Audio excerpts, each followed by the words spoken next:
What's going on, man? Welcome back to the basement. I'm Ron, and today we're going to get into my top 5 waiver wire pickups at the running back position for Week 13. Now, we usually sprinkle in some other positions, wide receivers, tight ends, quarterbacks, but today we're going to focus in just on the running backs because I can't think of a more stacked waiver wire in terms of running back in recent memory. We had DeAndre Swift go down, we had Dalvin Cook go down, Christian McCaffrey go down, some other guys emerge. If you have any kind of fab in your budget and you need running back replacements, this is the week to go all in. So we're going to cover all the running backs that I think are worth targeting on waiver wires this week. Now, with that being said, if you want to know how I feel about the other positions, you want to know how much fab I'm bidding on each and every single one of these running backs, that'll be available in the Patreon, patreon.com/Ron Stewart. I release a weekly waiver wire article over there on the Patreon that goes over my exact bids for each one of these players and just kind of my overall ideas around each player, about like 10 deep through every position. So make sure you go check that out. Now, without further ado, let's go. Thirsty, trying to choose. I know I'm critical.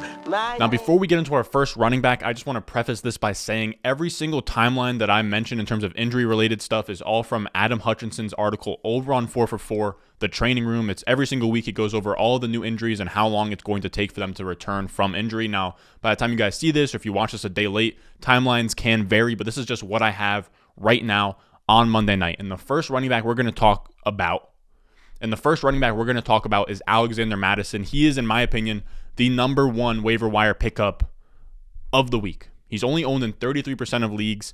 And now we have a situation where Dalvin Cook is out anywhere from 2 to 3 weeks with a dislocated shoulder. He could even miss the entire season with that. He's had, I want to say I did it in the video for Top 10 Lessons Learned. He's had 4 dislocated shoulder injuries since high school. He has a torn labrum in one of his shoulders this year, which is a 5th injury, and then he just dislocated his other shoulder. It truly sucks to say that. Like that is so heartbreaking for a guy that was like a 5-star coming out of high school, has been a really good running back his entire career.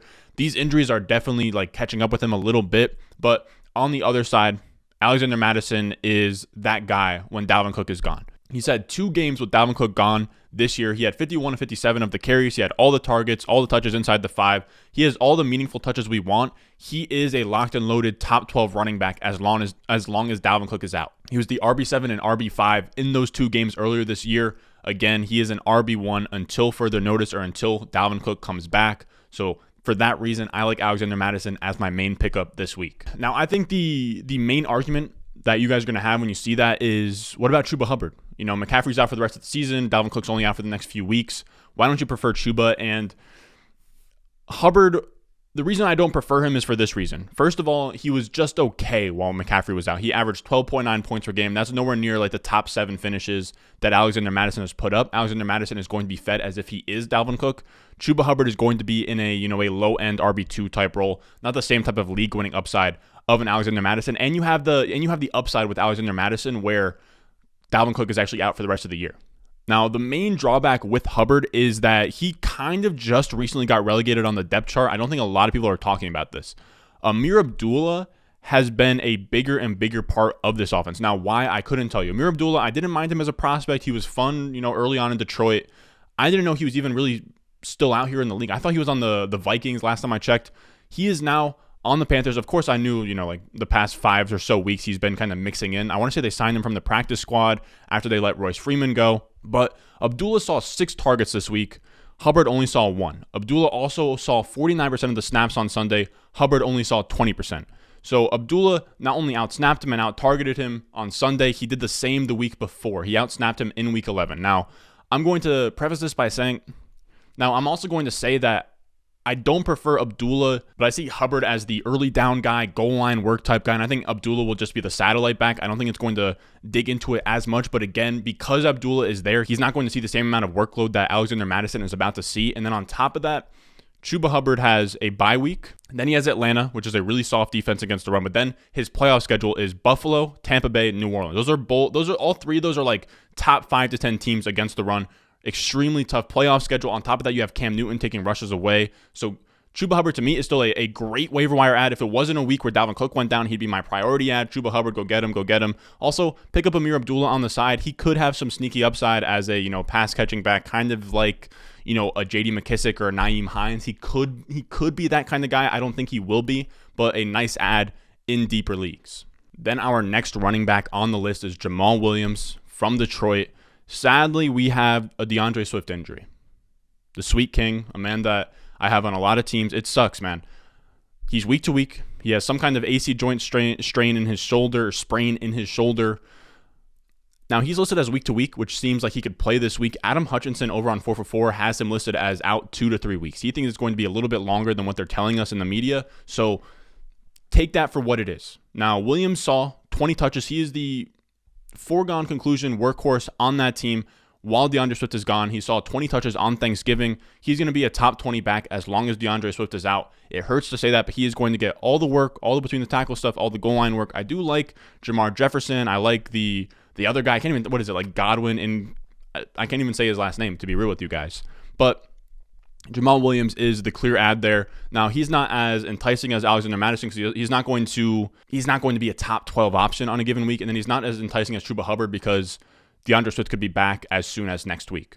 Then we're moving to our less obvious running backs to pick up, and we're going to talk about Tevin Coleman. And it's sad to say this because, your boy is a big Ty Johnson guy. Ty Johnson has a lot of burst. He has that same profile as a Raheem Mostert, as an Elijah Mitchell. That's why I thought it was a match made in heaven. Straight line speed guy, a lot of burst. It made a lot of sense for him in this system with LaFleur, who came from Shanahan's offense, for Ty Johnson to be that guy.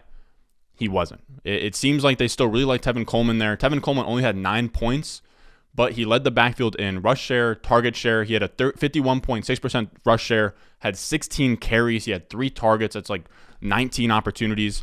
It's not super exciting. It's Tevin Coleman, but as long as he's in there and healthy, he's probably going to be the main guy over Ty Johnson. I still think that they're both worth rostering for now as, they kind of field things out with this 2-man backfield, but Tevin Coleman deserves to be picked up off waivers after this week. Now, I also want to say towards the end here, not all these are ranked. They're all just kind of in the same tier. The next guy I want to talk about is Boston Scott, who you could argue to have, at the top here, even, with the other guys, because now we have Miles Sanders, who's hurt. He just got back from injury with his right ankle.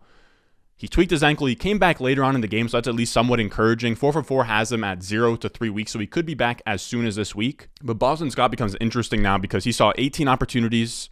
He was the go-to guy as soon as Miles Sanders was gone for whatever reason. It makes no sense that Kenneth Gainwell was the guy up until Miles Sanders' injury, and then they just forgot about Kenneth Gainwell. Boston Scott, as long as Jordan Howard is gone as well, is almost their all-purpose running back at 5'5", 5'6". It makes zero sense to me. It makes zero sense to me, but this is what they're doing. Okay, Boston Scott is a really nice ad because even with Miles Sanders there, he still probably is going to see in the range of 10 to 15 opportunities on a given week. Then we have the Titans backfield, and a lot of you guys were mad that I didn't talk about, or not a lot, I think there was one guy that commented on it, that I didn't cover the Titans backfield in my top 10 lessons learned video, and it was really just because there wasn't much to take away from it, because I think even though Dontrell, Hilliard, and Deonta Foreman looked really good, they're going to have a bye week, and then Jeremy McNichols is probably going to come back and muddy everything up. I don't think that they're going to have 2 running backs have 100-plus total yards on a given day every week. I don't think that that's what's going to happen here. Dontrell Hilliard is an interesting ad. He had 12 carries for 131 and a touchdown on the ground. He split the backfield with Deonta Foreman. Like I said, again, bye week, McNichols should come back. I would just temper expectations. I don't think that he has a great ceiling. I would probably still prefer Deonta Foreman at this point if he's still on waivers, but I think Dontrell Hilliard, Deonta Foreman, both good waiver wire pickups at this point in the season. If one of them gets hurt, right, if Jeremy McNichols goes down, if one of those 3 gets hurt and it's a 2-man backfield, then we're really working with something there. But Hilliard, maybe he can have like a James White type resurgence or J.D. McKissick or Nyheim Hines where, he is just a really usable running back based off efficiency and talent. I'd bet against that, but again, for his price, you can probably get him pretty easily on your teams. Now, our last ad of the day at running back is Matt Breida.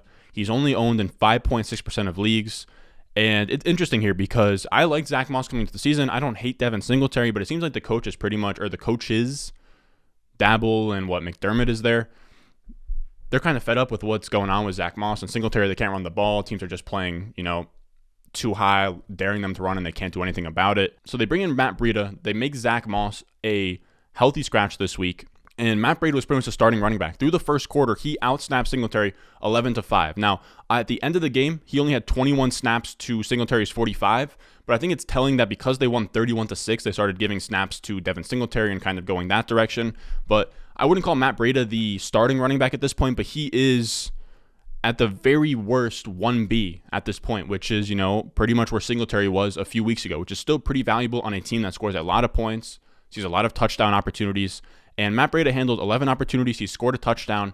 He only had 55 yards total on the day, but it's not that bad. I actually liked Matt Breida, last year. He was on the Dolphins last year. I like Matt Breida, the running back. I don't know why he hasn't had, a fair crack at, being a starting running back again, but this is somewhat promising as a nice flyer that he could become, the Bills' starting running back. That is in his range of outcomes, and that's a really interesting role for a running back like Matt Breida, because Moss and Singletary both don't have the same kind of long speed that a Matt Breida has, so he does bring a different, dynamic to that offense, which makes him interesting. Now, that's going to do it for us today, fellas. Now, as always, if you want access to my full waiver wire article, that'll be on Patreon, patreon.com/Ron Stewart. It'll be in the description down below in the comments. I have my full waiver wire article, have all the players that I think are worth picking up, what my fab budget I've been on all of them. I'm telling you guys, anybody that's in the Patreon will tell you that it's a ton of value. I'm also updating the Dynasty rankings this weekend. It's all involved on the Patreon. I'm honestly giving up too much value for $5, but here we are. It's also the start of the new month is coming up, so that's always a great time to hop on the Patreon. So check that out. As always, if you stayed this long, make sure you go down below, subscribe, leave a like, and as always, I'll see you in the next one. Yep. Juice, juice, juice, juice.